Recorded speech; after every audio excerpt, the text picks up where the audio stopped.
우리 눈으로 보긴 어렵지만 우주에는 퀘이스 스텔라 오브젝트, 일명 퀘이사라고 하는 천체가 있습니다. 오늘 주제는 이 퀘이사에 대한 재미난 이야기입니다.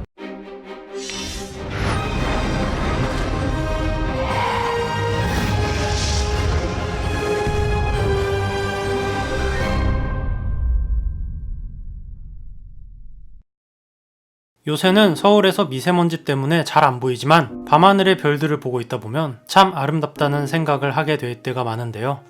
재미난 건 밤하늘의 별들을 보면서 와, 오빠, 저 별 너무 정말 예쁘다. 나처럼 말이야. 라고 하면 10중8구 그게 일반적인 별이 아닐 경우가 많다는 건데요. 아마 대부분 인공위성이거나 태양계 행성이거나 다른 은하거나 퀘이사거나 헛걸 본 거거나 아무튼 밤하늘에 보이는 이 예쁜 반짝이는 불빛들을 우리는 천체라고 합니다. 그런데 사실 우리 눈으로 보긴 어렵지만 우주에는 퀘이스 스텔라 오브젝트, 일명 퀘이사라고 하는 천체가 있습니다. 오늘 주제는 이 퀘이사에 대한 재미난 이야기입니다. 이 퀘이사를 설명하기 위해서는 밤하늘에 보이는 별에 대해서 설명해야 하는데요.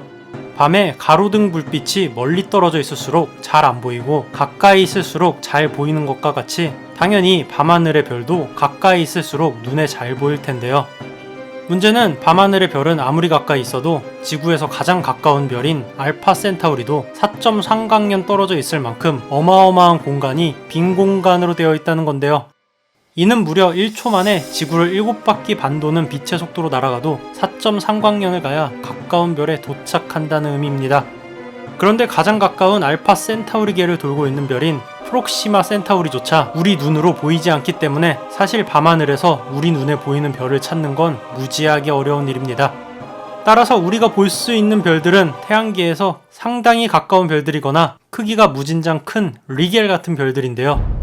만약 우리 은하 반대쪽에 이론상으로 존재할 수 있는 가장 큰 별이 있다고 하더라도 10만 광년 가까이 떨어진 그 거리에 있는 별을 우리가 눈으로 볼 수 있을 가능성은 없습니다. 하지만 10만 광년보다 더 멀리 떨어져 있어도 우리가 눈으로 볼 수 있는 천체들은 있는데요. 페르시아의 천문학자 압드 알라흐만 알수피는 서기 964년 하늘에서 작은 구름을 관측했다고 묘사를 합니다. 이후 수많은 천문학자들에 의해 이 우주에 존재하는 작은 구름은 M31이라는 별칭을 가지게 되는데요. 아니 근데 우주에 구름이라니 이상하지 않나요? 그래서 불과 100년 전까지 이 M31이 우리 은하에 존재하는 가스덩어리들의 집합, 즉 성운이라고 생각을 했는데요. 그러다가 1925년 에드윈 허블에 의해서 인류 역사에 대격동이 일어납니다. 에드윈 허블은 M31에서 세페이드 변광성을 발견하면서 M31이 수천억 개의 별들이 모인 집합체라는 걸 알게 되는데요. 이때까지만 해도 인류는 우리 은하까지가 우주 크기의 전부라고 알고 있었습니다. 네, 그렇습니다. 이 M31이라는 물체는 여러분도 너무나도 잘 알고 있는 물체, 바로 우리들의 개념이 모여있는 곳이죠. 안드로메다 은하입니다. 아무튼 인류는 세페이드 변광성 덕분에 우주에 우리 은하 같은 은하가 무한히 많다는 걸 알게 되었을 뿐만 아니라 무려 은하 간의 거리를 측정할 수 있는 새로운 방법을 알게 됩니다.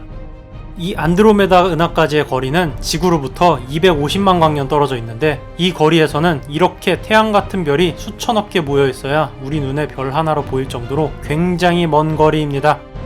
이렇게 인류는 우주가 수많은 별들을 보유한 은하들의 집합체라고 결론을 내릴 수 있었는데요. 문제는 천체 물리학이 발달하면서 일어납니다. 자, 이제부터 본격적으로 소름 돋는 퀘이사 이야기를 할 건데요. 그런데 1950년대에 그냥 별처럼 보이는데 어마무시한 전파를 발생하는 별들이 발견된 겁니다. 사실 우주에 있는 별까지 거리를 측정하는 방법 중에 연주 시차를 이용하는 방법 등 여러 가지 방법들이 있는데 이건 지금 얘기하면 너무 길어지니까 다음에 설명하기로 하고, 아무튼 거리를 재봤을 때 분명히 상당히 멀리 떨어져 있을 텐데 그 크기나 전파의 세기가 이론적으로는 불가능한 수치였죠. 그러니까 아무리 성능 좋은 망원경으로 관측해도 그냥 일반 별처럼 보이는데 이걸 별이라고 인정하면 기존의 모든 물리학 법칙이 깨질 정도로 말이 안 되는 수치였습니다. 심지어 이 별은 그 전까지 얻은 모든 항성들의 스펙트럼과 전혀 일치하지 않았는데요. 와, 한마디로 갑자기 완전 수수께끼 덩어리의 천체 하나가 딱 하고 나타난 상황이었습니다. 이쯤에서 에이 그래도 20세기 초반에 상대성 이론이랑 양자역학이 탄생했던 기적의 시기인데 1950년대였으면 뭐 이거 금방 정체를 알아냈겠지 하고 마음을 놓고 계실 텐데요.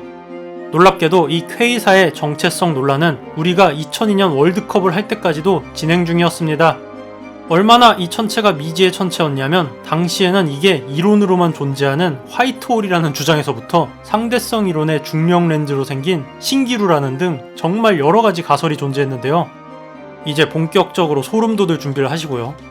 그런데 시간이 흐르면서 이 퀘이사의 거리가 정말 무진장 멀리 떨어져 있다는 게 밝혀졌습니다. 과연 얼마나 멀리 떨어져 있길래 제가 이렇게 오버할까요? 뭐 1만 광년? 10만 광년? 아님 100만 광년? 아닙니다. 퀘이사들은 지구로부터 최소 수십억 광년 이상 떨어져 있었는데요. 잘못 들으신 게 아닙니다. 최소 수십억 광년 이상 떨어져 있었어요. 아니 그러니까 별이 최소 수천억 개가 모여있는 초대형 은하인 안드로메다 은하가 지구로부터 250만 광년 떨어져 있는데도 작은 하나의 별처럼 보이는데 퀘이사는 이런 안드로메다 은하보다 100배 이상 멀리 떨어져 있었다는 겁니다. 심지어 아무리 관측을 해봐도 이 별에서 나오는 전파원의 크기로 봤을 때 일반 항성들 크기였는데요. 와 그러니까 다시 말해서 별 하나 정도 크기로 보이는 저 물체 하나가 무려 은하계에 있는 수천억 개의 모든 별빛을 다 합친 것보다 최소 수백 배 이상 밝다는 의미인데요. 아니 대체 어떻게 10억 광년 떨어진 거리에서 지구에 영향을 미칠 정도로 강력한 저 천체는 무엇이었을까요? 현재까지 밝혀진 정설은 이 퀘이사는 우리가 상상도 할 수 없는 초거대 질량 블랙홀이라는 것입니다. 그러니까 질량이 무려 태양의 수십억 배가 넘는 초거대 질량 블랙홀이 우리 은하만한 크기에 놓인 별들을 통째로 집어삼키면서 엄청난 에너지와 빛이 발생한다는 것인데요. 현재 관측 결과 몇몇 퀘이사의 밝기는 태양의 수천조 배에서 1경배에 이를 정도로 정말 말도 안 되는 에너지를 발생한다고 합니다. 이 정도의 에너지면 만약 우리로부터 10만 광년 떨어진 위치에 퀘이사를 갖다 놔도 인류는 그 방사선 에너지로 그 즉시 전멸할 정도로 가공할 위력이라는 건데요. 다행히도 이런 퀘이사는 최소 수십억 광년 거리에만 관측된다고 합니다.